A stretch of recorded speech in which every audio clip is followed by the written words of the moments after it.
Lok Sabha vote পর্ব মিটতেই বুধবার সকালে রঘুনাথগঞ্জের রাধানগরে তৃণমূল ও সিপিএম এর মধ্যে গন্ডগোল, এলাকায় উত্তেজনা। রাধানগরের চায়ের দোকানে একে অপরকে কুমন্তব্য করা থেকে হাতাহাতিতে জড়িয়ে পড়ে দুই পক্ষ। জঙ্গিপুর পৌরসভার পূর্বপাড়ের টাউন সভাপতি তথা 1 নম্বর ওয়ার্ডের কাউন্সিলর ফিরোজ শেখের ভাই ওয়াসিম শেখ দলবল নিয়ে হামলা চালায়। সিপিএম এর এক কর্মীকে ব্যাপক মারধর করে বলে অভিযোগ। অপর এক যুবকের ওপরও হামলা চালায়, অস্ত্র উঁচিয়ে তেড়ে যায় বলে অভিযোগ। খবর পেয়ে ঘটনাস্থলে পৌঁছয় জঙ্গিপুর ফাঁড়ির পুলিশ।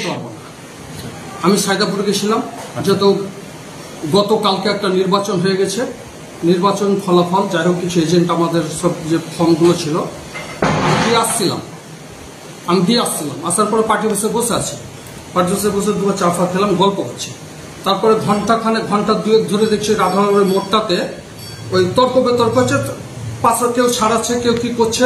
আমি দেখলাম এখান থেকে বসে সব দেখা যাচ্ছে, দেখছি কার সঙ্গে কি হচ্ছে আমি বলতে পারবো না। তারপরে আবার দেখি দলবদ্ধভাবে সারিভাবে আবার এদিকে সব টিম নিয়ে চলে এলো, আর যে সঙ্গে গন্ডগোল তারাও বাইরে ছিল। বাইরে থাকার পরে এদিকে মারপিট হয়েছে, কি হয়েছে জানি না। আমি তো অফিস খোলা আছে। মানে কার সঙ্গে মারপিটটা হয়েছে? কার সঙ্গে বলতো আমি যে 1 নম্বর যে আছে কাউন্সিলর, শুনলাম না তোর ভাইয়ের সঙ্গে। একজনের গাল কেটে গেছে। গাল কেটে গেছে, কিসে মেরেছে আমি বলতে পারবো না। তবু যেটা যে শুনলাম সামনাসামনি শুনলাম যে পিস্তলের বাদ দিয়ে মেরেছে। হ্যাঁ, ও যখন এসে পালিয়ে এসে ঢুকে তুমি এখানে কেন, এখানে কিসের জন্য? তারপর আমি সাথে কিন্তু বড়বাবুকে ফোন করেছি, থানাতে ফোন করে গাড়ি ডেকে আমি তুলিয়ে দিচ্ছি। এইটুকুনি। কার সঙ্গে কি নিয়ে সূত্রপাত আমি বলতে পারবো না। কি নাম আপনার? আনন্দ মোর্শে।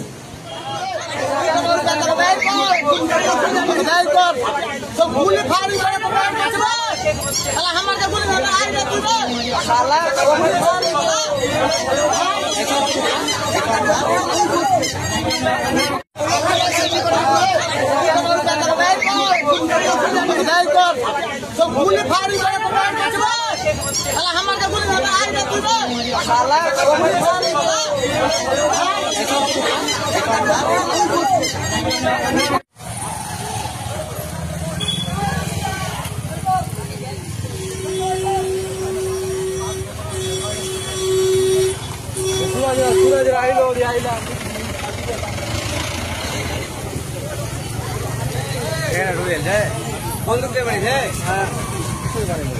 বন্দুক আছে। বন্দুক দিয়ে বাড়িছে,